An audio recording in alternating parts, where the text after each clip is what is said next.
ai đóm cùng chan Việt Nam nòm nói kêu ốp phục bồ phục một cơ chun con cầm lang tiếng bay tha bắn đào cho chươngประจำ បញ្ជា ក្នុង ទិសដៅ តំបន់ 3 នៃ បឹង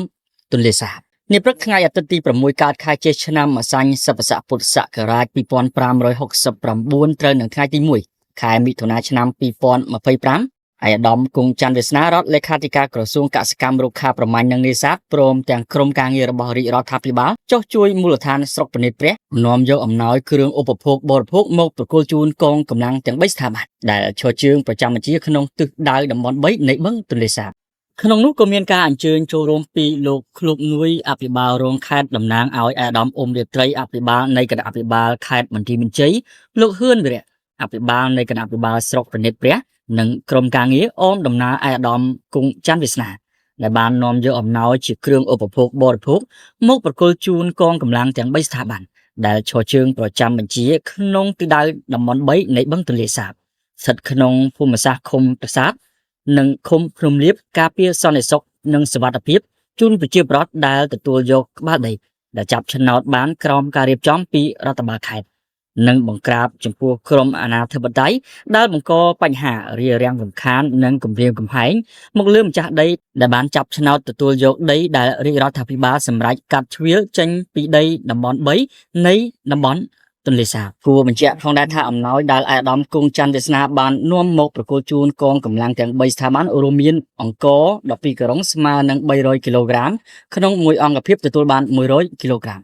ទឹកសុទ្ធចំនួន30កេសក្នុងមួយអង្គភាពទទួលបាន10កេសមីចំនួន30កេសក្នុងមួយអង្គភាពទទួលបាន10កេសត្រីខ9កេសក្នុងមួយអង្គភាពទទួលបាន3កេសទឹកត្រីនិងទឹកស៊ីអ៊ូចំនួន30យួរក្នុងមួយអង្គភាពទទួលបាន10យួររួមទាំងថវិកាមួយចំនួនទៀតផងដែរក្នុងនោះកងកម្លាំងដែលបានឈរជើងប្រចាំបញ្ជាក្នុងទិសដៅបឹងទន្លេសាបនៃតំបន់3សូមគោរពជូនពរជូនចំពោះអាដាមគង់ច័ន្ទវាសនារដ្ឋលេខាធិការក្រសួងកសិកម្មរុក្ខាប្រមាញ់និងនេសាទព្រមទាំងក្រុមការងាររបស់រាជរដ្ឋាភិបាលចុះជួយមូលដ្ឋានស្រុកប្រណិតព្រះដែលបាននាំយកអំណោយជាគ្រឿងឧបភោគបរិភោគមកប្រគល់ជូនកងកម្លាំងទាំង3ស្ថាប័នសូមអាដាមនិងក្រុមការងារទទួលបានពុទ្ធពរទាំង4ប្រការគឺអាយុវណ្ណៈសុខៈពលៈកំបីគ្លៀងឃ្លាតឡើយនិងសូមឲ្យអាដាមនិងក្រុមការងារទទួលបាននៅសុខភាពល្អបរិបូរណ៍គ្រប់ពេល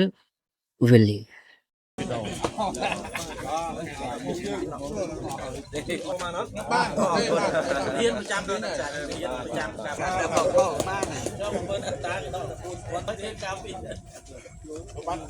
បាទហ្នឹងហើយបងតោះសំណួរទី2បាទជួយបងបានហ្នឹងហើយបាទអរគុណបាទគោលឡើងទី3បាទអរគុណបងបាទអញ្ចឹងនៅទៀតអរគុណបងប្អូនទាំងអស់គ្នាបាទដែលបាន